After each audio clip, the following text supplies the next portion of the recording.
Jawaban Natalie Holzer saat ditanya apakah menyesal cerai dengan Sule. Bahtera rumah tangga antara Natalie Holzer dan komedian Sule yang dibina sejak tahun 2020, telah kandas pada 2022 lalu. Dalam pernikahan itu, Sule dan Natalie dikaruniai seorang putra. Putra sematawayangnya itu juga kini terlihat dekat dengan kakak kandungnya, putra dari Sule dan mendiang Lina Zubaedah.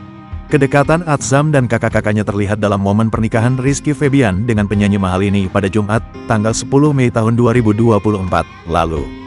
Keakraban putra Natalie Holzer dan anak-anak Sule itu pun sontak saja memancing pertanyaan dari warganet. Salah satu warganet bertanya apakah Natalie Holzer menyesal berpisah dari Sule, padahal Atzam terlihat akrab dengan kakak-kakaknya. Natalie Holzer pun memberikan jawaban bijak atas pertanyaan warganet tersebut.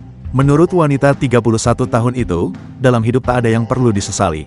Iya betul, nggak ada yang perlu disesali, jalani, nikmati, syukuri, ujar Natalie Holzer dikutip dari YouTube TRANS7 Official, Sabtu, tanggal 1 Juni tahun 2024. Pelantun tembang Lautan Merah itu mengaku senang saat putra sematawayangnya bisa akrab dengan anak-anak Sule. Seneng banget, Atzam akrab sama kakak-kakaknya. Bahagianya itu ngeliat Atzam berkumpul komplit bersama kakak-kakaknya, imbuhnya.